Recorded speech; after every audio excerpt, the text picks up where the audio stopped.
Jean chapitre 6, à partir du verset 22, il est écrit: la foule qui était restée de l'autre côté de la mer avait remarqué qu'il ne se trouvait là qu'une seule barque, et que Jésus n'était pas monté dans cette barque avec ses disciples, mais qu'il était parti seul.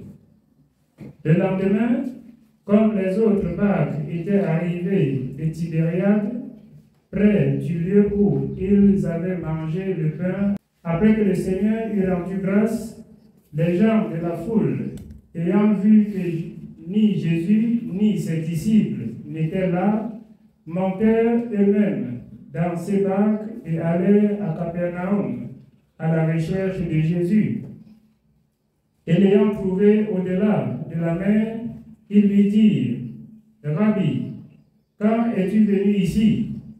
Jésus leur répondit: en vérité, je vous le dis, vous me cherchez non parce que vous avez vu des miracles, mais parce que vous avez mangé des pains et que vous avez été rassasiés.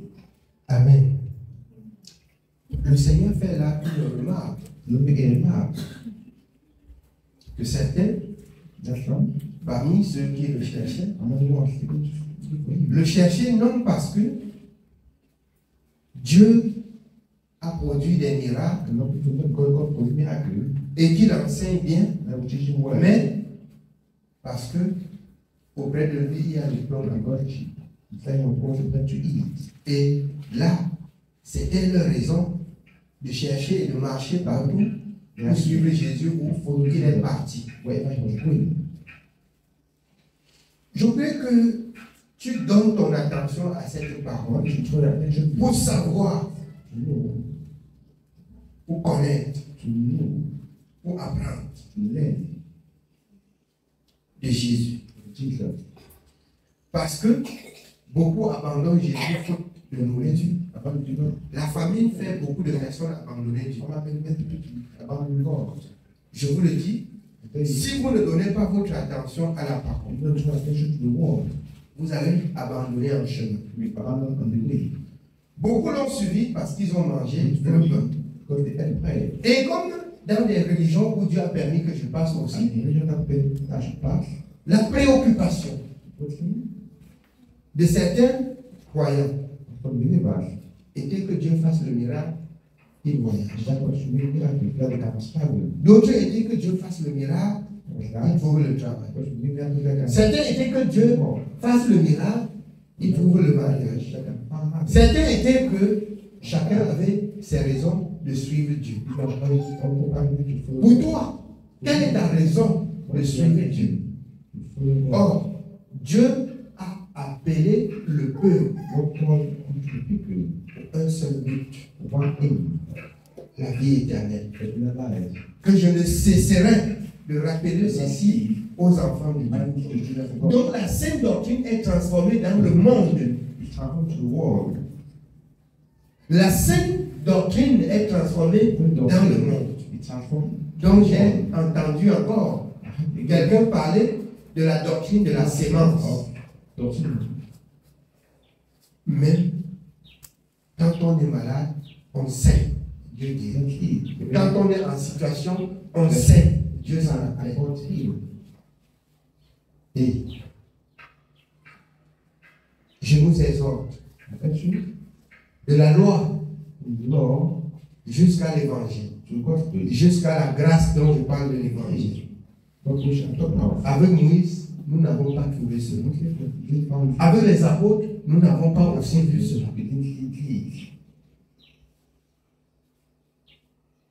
L'apôtre Paul dit, ce que Dieu veut, c'est votre sanctification. Ce que Dieu hait, c'est le péché. Ce qui empêche Dieu de vous écouter, c'est le péché. Ce qui empêche Dieu d'agir, c'est le péché. Ésaïe 59. Non, la main de l'Éternel n'est pas pour vous sauver, ni son oreille dure pour entendre à vos supplications. Donc les gens vont vous dire de faire des semences. Et là, derrière cette sémence, on vous a tellement... Il y a un esprit qui est attaché.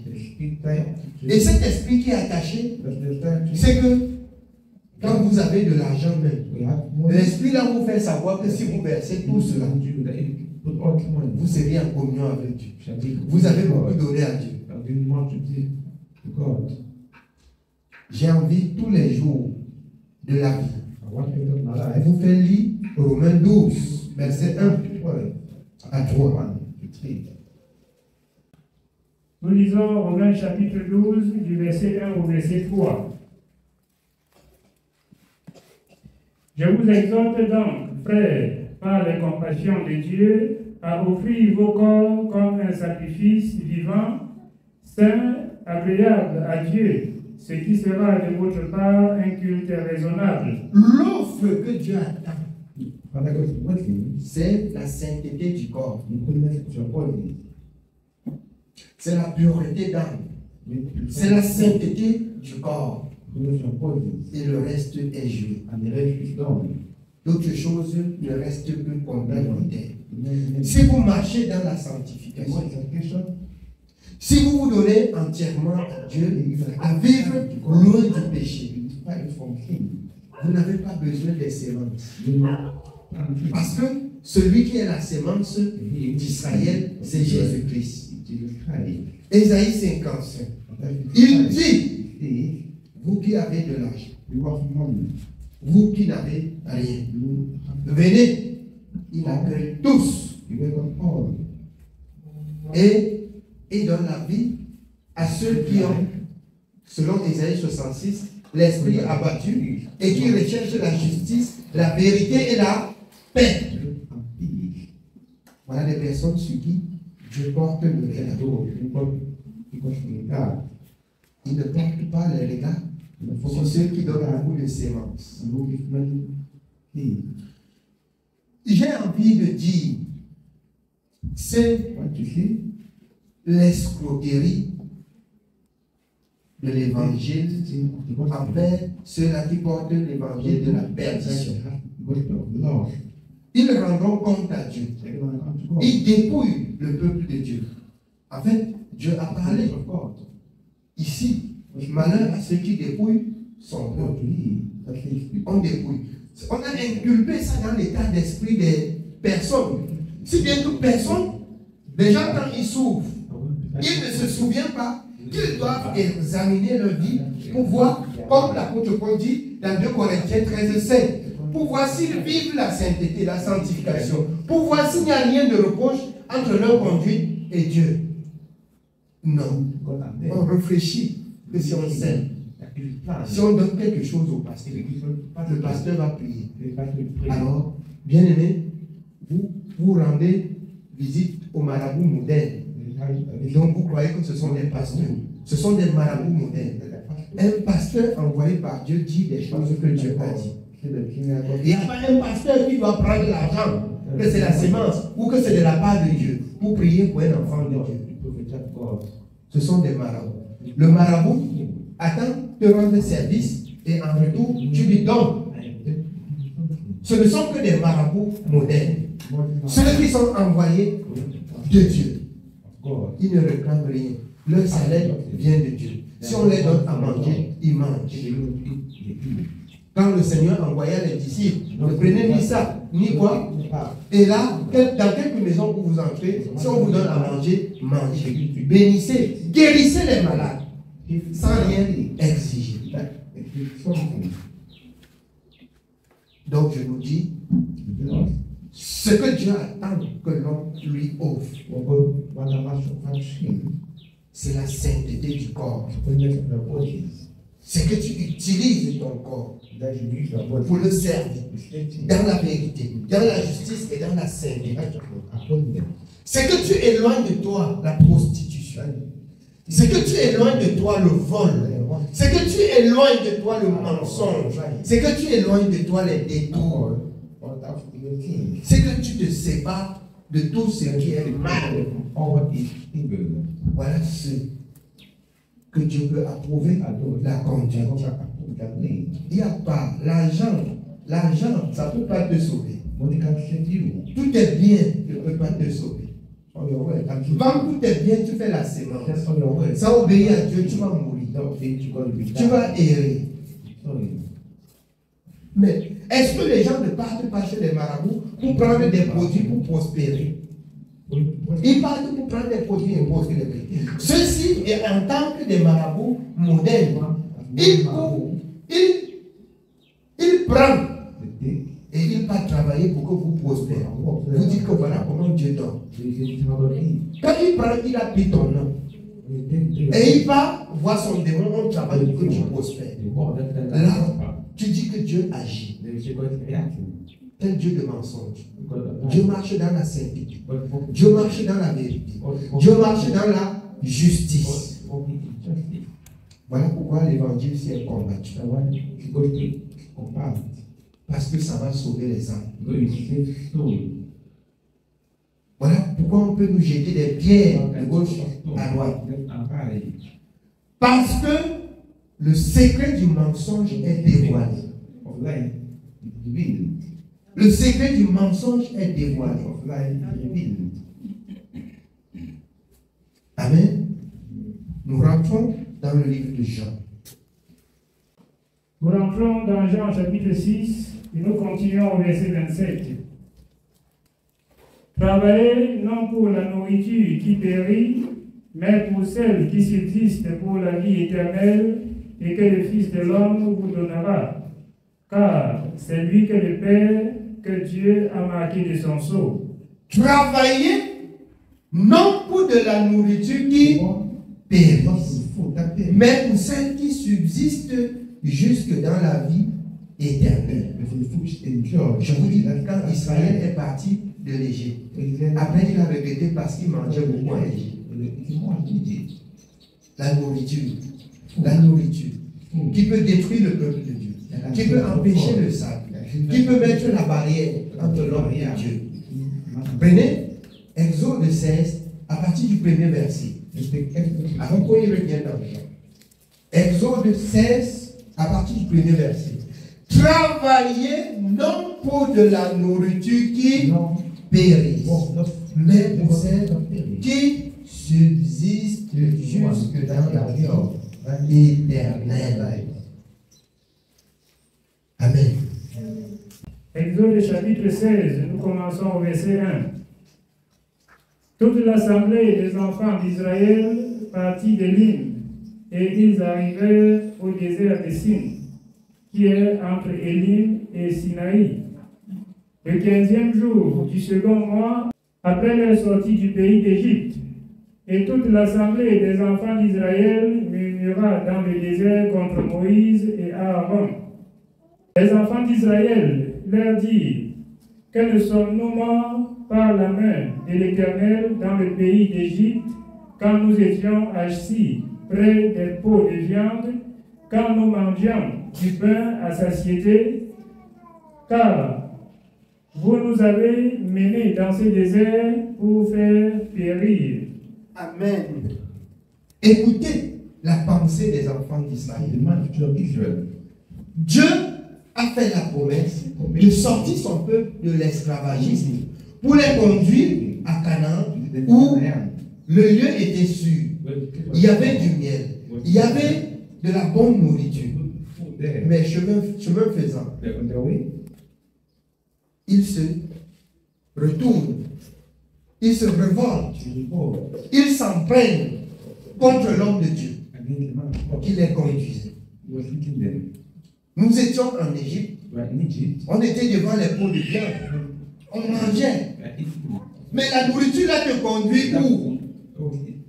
Travailler non pour de la nourriture qui périsse, mais pour celle-là qui subsiste jusque dans la vie éternelle. Dieu avait un plan pour Israël, pour le retirer du milieu des idoles, pour le retirer de l'esclavage, pour le conduire dans un lieu où il doit l'enseigner, lui donner à manger et lui préparer une éternité. Mais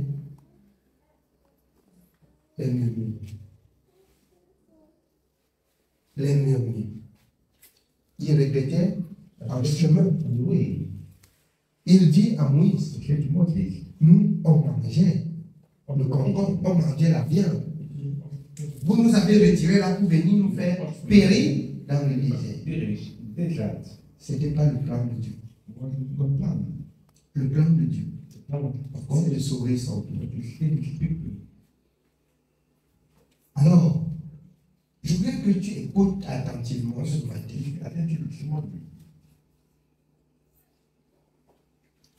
Comme l'apôtre Pierre a dit, il ne faut pas souffrir comme s'ingérant dans des affaires d'autrui. Il ne faut pas souffrir parce que tu prends part aux œuvres infructueuses des ténèbres. Si tu souffres comme chrétien, si tu souffres comme revendiquant la justice, la vérité et la sainteté, il ne faut pas avoir honte. Parce que ta récompense serait grande dans le royaume des cieux. C'est la promesse de Dieu. Nous pouvons souffrir un peu ici. Les hommes peuvent nous malmener un peu. Mais rassurez-vous, en ce qui concerne le royaume, nous serions des juges. Si nous persévérons, si nous gardons, si nous faisons la volonté de Dieu jusqu'à la fin. Vous verrez, j'en ai pris souvent quelques exemples. À partir du pauvre Lazare et le père Abraham, avec l'homme riche, qui, Lazare, était malade. Lazare avait cette maladie du sceptre qui se dirigeait vers la maison de l'homme riche pour que les miettes qui tombent en bas de la table, il ramasse, il mange. Même le chien de l'homme riche ne le laissait pas parce qu'il léchait encore ses plaies et il n'arrivait même pas à manger ce qui est tombé au sol. Mais un temps fut peu, l'homme riche est mort et Lazare aussi est mort. À la seule différence, Lazare est allé au sein d'Abraham et le riche est allé au séjour des morts, où il y a une très grande distance entre le sein d'Abraham et le séjour des morts. Il y a des abîmes qui séparent ce lieu, que personne de celui-là qui est du sein d'Abraham ne peut traverser, ni celui qui est dans l'obscurité là ne peut traverser pour venir au sein d'Abraham. Il dit au père Abraham, je te prie, demande à Lazare de tremper son doigt dans l'eau, qu'il vient me donner. Le père Abraham lui dit, regarde toi-même, il y a une distance entre toi et nous. Donc, ce que je vais te rappeler, c'est que tu étais riche sur la terre. C'est que Lazare était devant ta porte. C'est que tu as eu du succès sur la terre. Et lui maintenant, il a du succès, il a du repos pour l'éternité. Et toi, la récompense de ta grande vie, de ton incrédulité, de ton péché, c'est la souffrance éternelle. Il dit, je prie à Père Abraham, que tu envoies Lazare dans la maison de mon père, car j'ai des frères là, pour qu'ils attestent que ce que je vis ici n'est pas bon, qu'ils ne mènent pas la même vie que moi. Le père Abraham lui répond. Ils ont là sur la terre Moïse et les prophètes. Il a dit non. Si tu envoies certainement quelqu'un qui est mort et qui est revenu, il va voir. Le père Abraham, il reprit et dit, si Moïse là, il ne l'écoute pas, si les prophètes, il ne les écoute pas, même quand un mort serait ressuscité, ils ne l'écouteront jamais. Donc, pour ceux qui attendent un autre Jésus qui doit venir et être crucifié encore pour le péché, il n'y a plus un autre Jésus qui vient être crucifié pour le péché. C'est fini. La grâce, c'est même.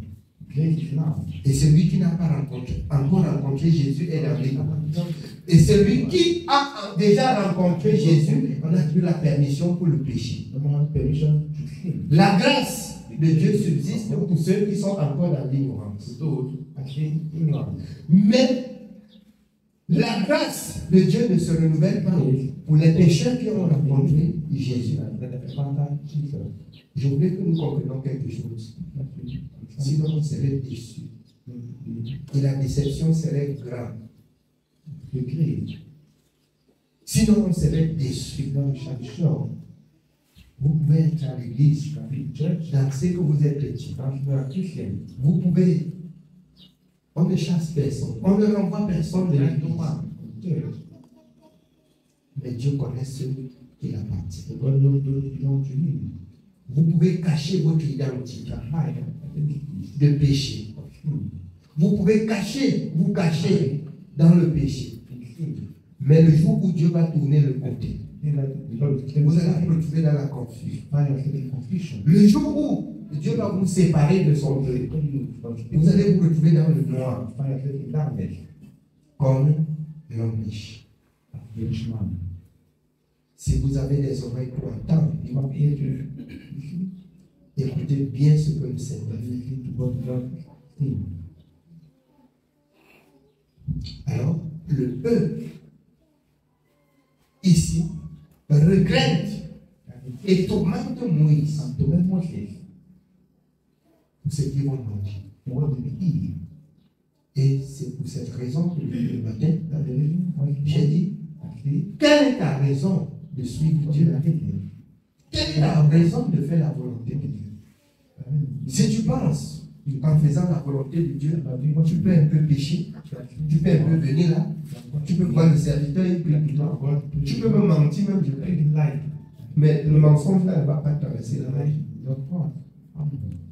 Le mensonge là ne va pas traverser. Amen.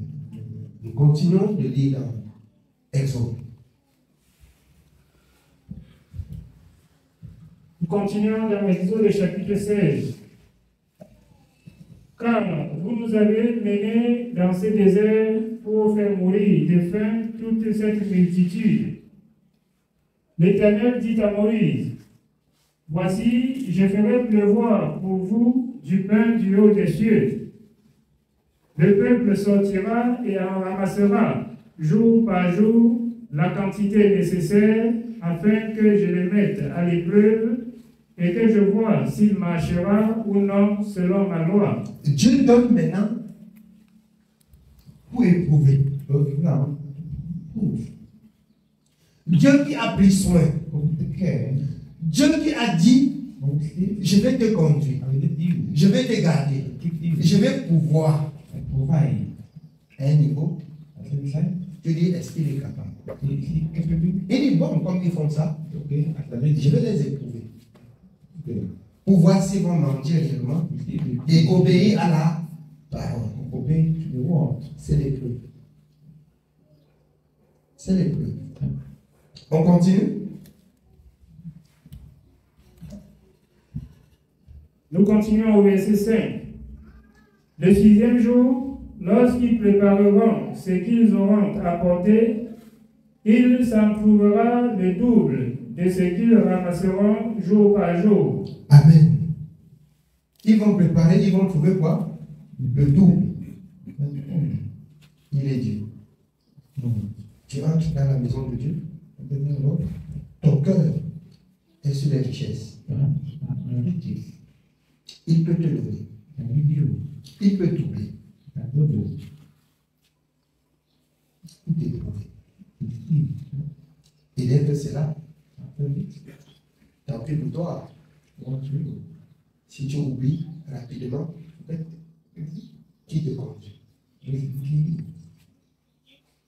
Si tu oublies rapidement, qui te conduit? Alors, je vais nous dire ce matin, c'est la raison pour laquelle Israël, partant de l'Égypte, était plus de 600 000. Il n'y a que deux qui sont, Josué et Caleb, qui sont rentrés à Canaan. Quand avec les enfants âgés de moins de 20 ans. Dieu les a éprouvés, ils sont tombés. Il les a éprouvés, ils sont tombés. Et Dieu n'a pas parlé.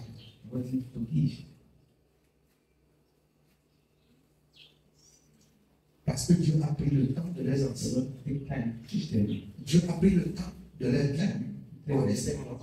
Voici, je hais les idoles. Voici, je vous donne les lois. Voici, je hais ceci. Je hais cela. Dieu a pris le temps par Moïse de leur rappeler cela chaque jour. Et ça revient à l'évangile pour vous écouter depuis la nuit des temps. Si vous ne faites pas attention, la fin pour vous sera très, très regrettable. On va servir Dieu et mettre la légèreté et servir comme on veut. À un moment donné, ça va être comme la réunion du quartier. Ça va être que le serviteur n'a pu parler, je vais faire ça. Il n'a pas parlé, ça veut dire qu'il n'est pas contre ça. Je prie Dieu qui me donne de parler uniquement de la parole. Dieu ne m'a pas envoyé de gérer le problème d'abord. Ce qui fait que si j'ai parlé dans la parole, vous allez souvent me dire comme ça. Je vais vous regarder comme ça. Si ça rentre, ça va rester. Ça ne va pas entrer et passer. Vous allez vous-même méditer sur la parole que vous écoutez chaque jour pour savoir prendre ce qui est juste avec Dieu.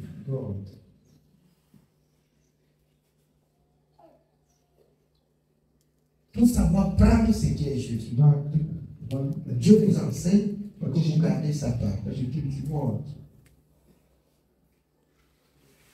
Déjà qu'il dit, il porte son regard sur celui qui craint sa parole. Déjà qu'il dit, Jean 14, 15, celui qui m'aime gardera ma parole. Si vous ne gardez pas, amen. On continue.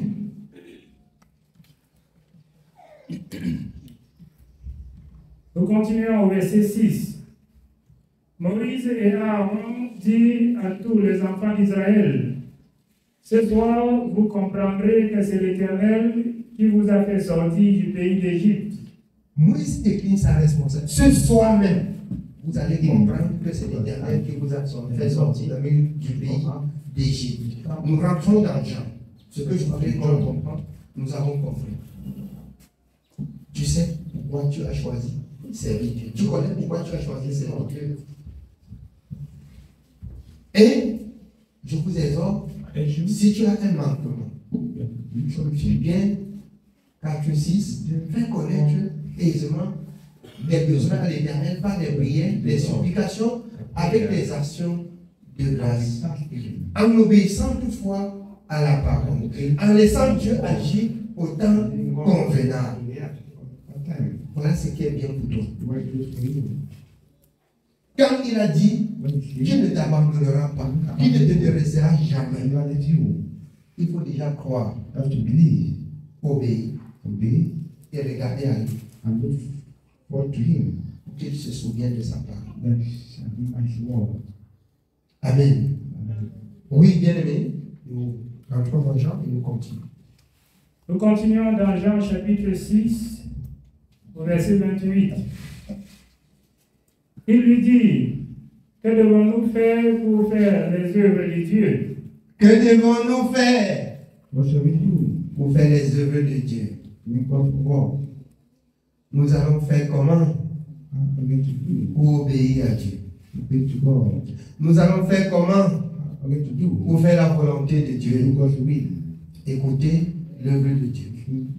Oui. Jésus leur répondit, l'œuvre de Dieu, c'est que vous croyez en celui qu'il a envoyé. L'œuvre de Dieu, c'est que vous croyez en celui qu'il a envoyé. Vous pouvez comprendre avec certitude ce que je dis tous les jours. Si vous arrivez à perdre la vie avec Jésus, c'est que vous êtes pour la mort. Il n'y a plus d'autre grâce. L'œuvre de Dieu consiste à écouter celui que Dieu a envoyé. Jean 3, 16, car Dieu a tant aimé le monde qu'il a envoyé son Fils unique afin que quiconque croit en lui ne périsse point, mais qu'il ait la vie éternelle.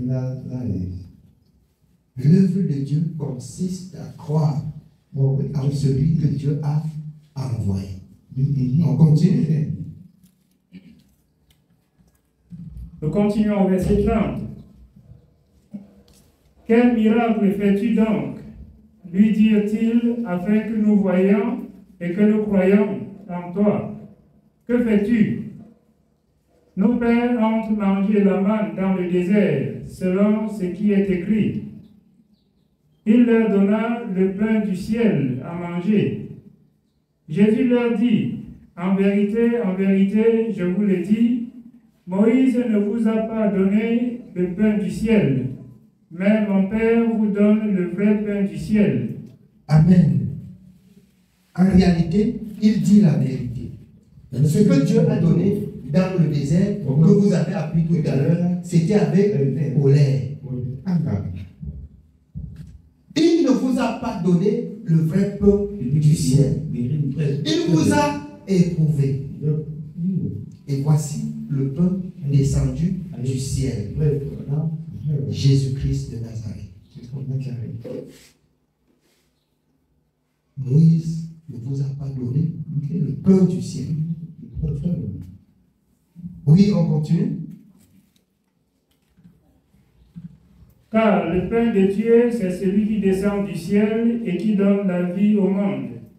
Le pain de Dieu, c'est celui qui descend du ciel et qui donne la vie.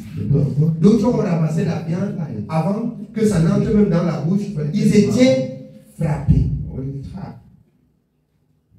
Or, le pain qui descend du ciel, elle donne la vie et non la mort. Jésus est le pain du ciel. Le vrai pain du ciel.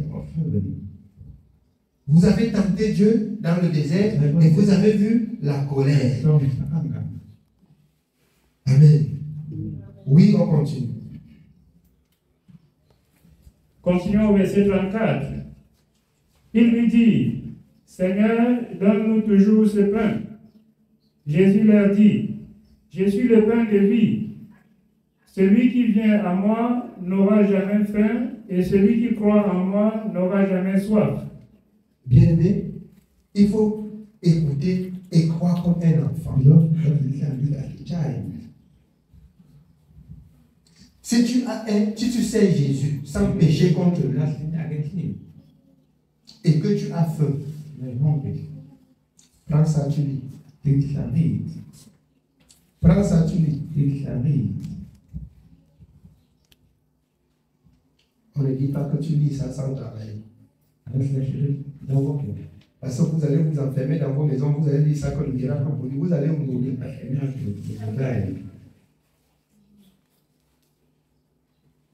Alors, quand tu lis ceci, travaille et il bénira le fruit de tes mains.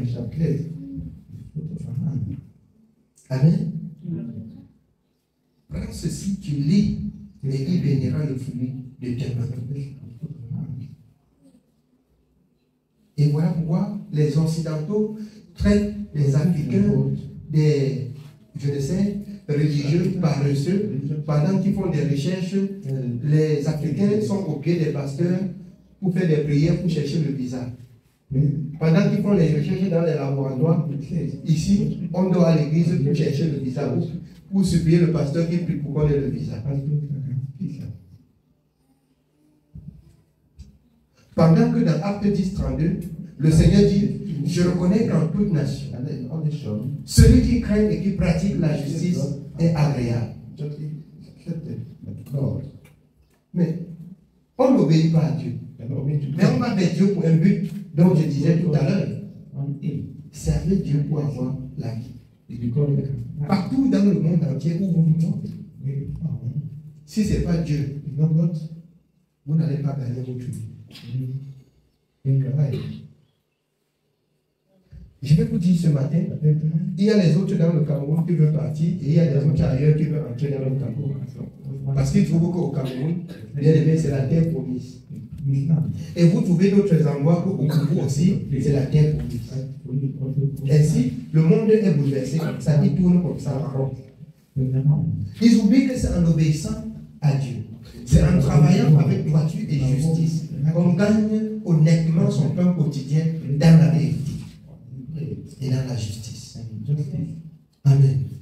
Où que vous partez, où que vous soyez, travaillez avec la crainte de Dieu. Loin de vous les détours, les vols et le mensonge. Et vous gagnerez votre pain quotidien. Amen. Oui, bien aimé, on continue.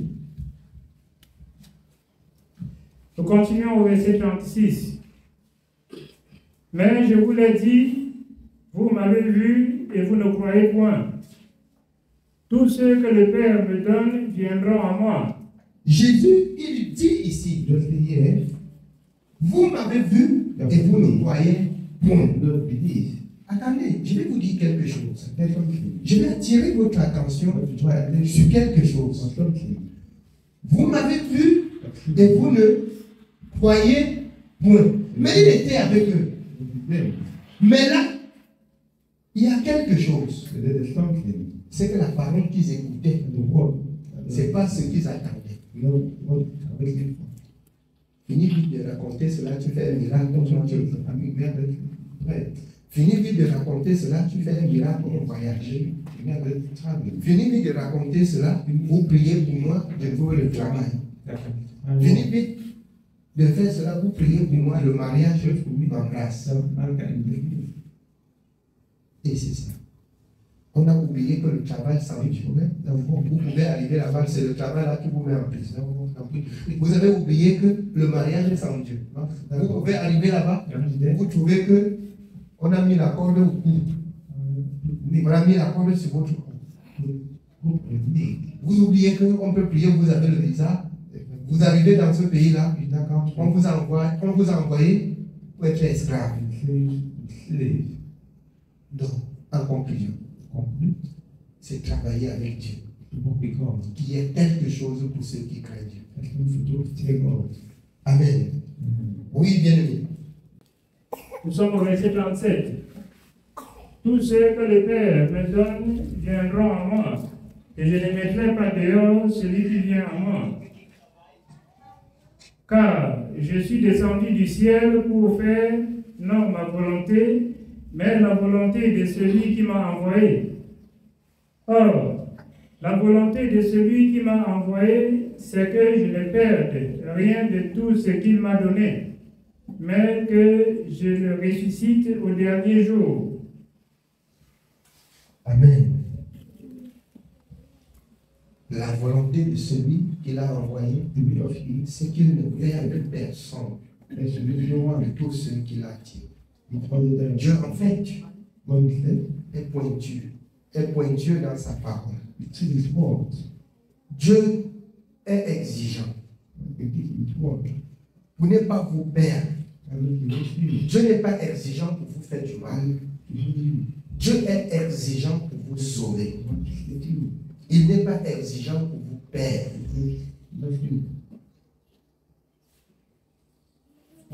Voilà pourquoi Dieu est exigeant. Et pour ceux qui doivent comprendre que Dieu est exigeant pour qu'ils soient sauvés, ils vont se soumettre à cette parole de la vérité. Ceux qui ne vont pas se soumettre à cette parole, Dieu lui-même a créé l'homme libre. Quelqu'un ne veut pas obéir, il est libre de se casser. Et ce n'est pas un problème. Et comme je disais, bien aimé, si quelqu'un a écouté la parole de Dieu et qui ne croit pas, pour moi, ce n'est pas un problème. Mon assurance, ce qui va m'assurer, c'est que ce qu'il faut que je dise exactement ce que Dieu a dit dans sa parole. Et moi, à mon tour, je suis épargné du jugement. Je suis épargné du jugement. Parce qu'il peut arriver nous avons ce désir même dans le cœur de voir tous les hommes sauvés comme Dieu, au point où on peut même s'embrouiller et laisser que nous-mêmes nous devions obéir et vous chercher à sauver les autres et on se paie soi-même. Il y a des limites à franchir. Tu ne sais pas nager, ou tu ne sais pas encore bien nager. Tu vois quelqu'un passer dans la main est en train d'emporter, tu sautes, vous allez mourir. Il n'y a rien à faire. Il faut que tu aies appris à nager. Il faut que tu aies cette assurance que tu connais la nage. Tu peux le sauver. Mais si tu ne connais pas, tu peux tout simplement crier s'il y a quelqu'un à côté qu'on vient à son secours. Mais ne cherche pas à sauter. Sinon, c'est deux personnes qui meurent. Allez. Si vous avez des oreilles pour entendre, c'est que c'est bien. Dites seulement, criez seulement aux hommes que Jésus peut vous sauver. Amen. Crier que Jésus peut vous sauver, c'est crier que quelqu'un vient au secours de celui qui passe là, celui qui sait nager. Parce qu'en réalité, à l'église, c'est Jésus qui sauve. Vous criez, vous appelez quelqu'un qui sait nager, ou parce que vous voyez quelqu'un que l'eau est en train d'emporter. Votre rôle n'est pas de sauter dans le noir. Sinon, même derrière vous, certainement, il n'y aura plus quelqu'un pour crier. Et vous allez rapidement mourir. Si vous avez des oreilles pour entendre, écoutez bien. Parlons du pouvoir de Dieu. Amen. Oui, bien aimé, on continue. Nous continuons au verset 40. La volonté de mon Père, c'est que quiconque voit le Fils et croit en lui ait la vie éternelle. Quiconque voit le Fils et croit en lui, la volonté du Père, c'est qu'il ait la vie éternelle. Vous avez compris pourquoi Dieu a appelé les hommes? C'est pour la vie éternelle. C'est pas pour le mariage. C'est pas pour le voyage. C'est pas pour le travail. C'est pas pour tout ce que vous pensez.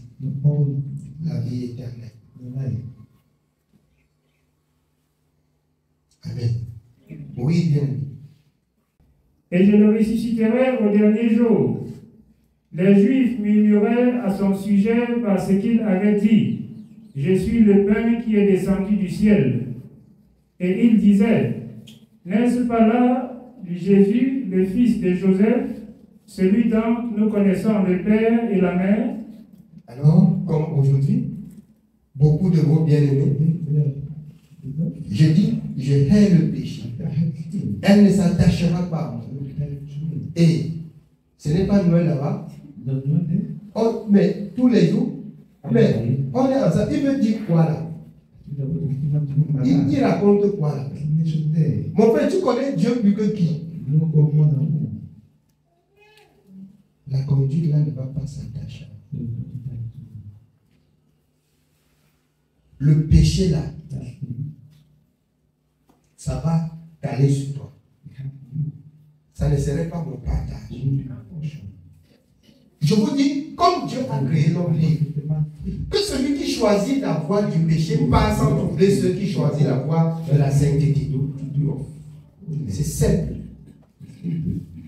Qu'ils partent sans troubler ceux qui ont choisi la voie de la sainteté. C'est simple. Le Seigneur a dit, si deux ou trois s'assemblent ainsi à mon ami, je suis au milieu. Donc, nous sommes nombreux ici. Et je crains tous les jours que je sois en train de réunir les pécheurs. Je crains tous les jours que je sois en train de réunir les rebelles. Vous savez ce qu'on appelle rebelles? Ils sont dans un pays comme ça, ils sont dans la ville. Mais quand il veut chanter, il rentre dans le désert. Et il vient te combattre, toi qui étais en ville avec lui. Il connaît toutes tes positions dans la ville. C'est pourquoi le Seigneur dans 1 Jean parle de l'Antéchrist. Ils sont partis du milieu de vous. S'ils eussent été des vôtres, ils ne partiraient pas, ils garderaient la parole de la vérité. C'est pour cette raison que je vous dis, je crains que tous les jours je sois en train d'entretenir les gros pécheurs à l'église. Amen. Oui, bien aimé. On continue. Nous sommes au verset 42. Et il disait, n'est-ce pas là Jésus, le fils de Joseph, celui dont nous connaissons le Père et la Mère? Comment donc, dit-il, je suis descendu du ciel? Jésus leur répondit, ne murmurez pas entre vous. Nul ne peut venir à moi si le Père qui m'a envoyé ne l'attire, et je le ressusciterai au dernier jour. Il est écrit dans les prophètes, ils seront tous enseignés de Dieu. Ainsi, quiconque a entendu le Père et a reçu son enseignement vient à moi. Amen. Si quelqu'un ne veut pas mener cette vie de sainteté, de sanctification, il ne peut pas venir. Il va venir et il va partir. Mais celui qui aime la sanctification, celui qui hait le péché, il va venir et on va servir Dieu ensemble. C'est la vérité. Les gens vont venir, puisqu'ils n'aiment pas la justice et la vérité, ils vont toujours partir. Et ceux qui aiment la justice, ils vont toujours venir et ils vont rester. Amen. Amen. Oui, bien aimé. Au verset 46, c'est que nul n'a vu le Père, sinon celui qui vient de Dieu. Celui-là a vu le Père. En vérité, je vous le dis, celui qui croit en moi a la vie éternelle. Je suis le pain de vie. Vos pères ont mangé la manne dans le désert et ils sont morts. C'est ici le pain qui descend du ciel, afin que celui qui en mange ne meure point. Amen. Il s'agit de la sainteté, de la vérité, de la justice. Ceux qui ont servi et qui sont entrés dans la confusion, ils n'ont servi que la religion. Ils n'ont servi que la loi. Il n'y a personne, en gardant la parole de la sainteté, de la vérité, de la justice, qui revient à mourir la seconde mort. Si vous avez des oreilles pour entendre, vous avez compris. Amen. C'est la fin de l'exhortation ce matin.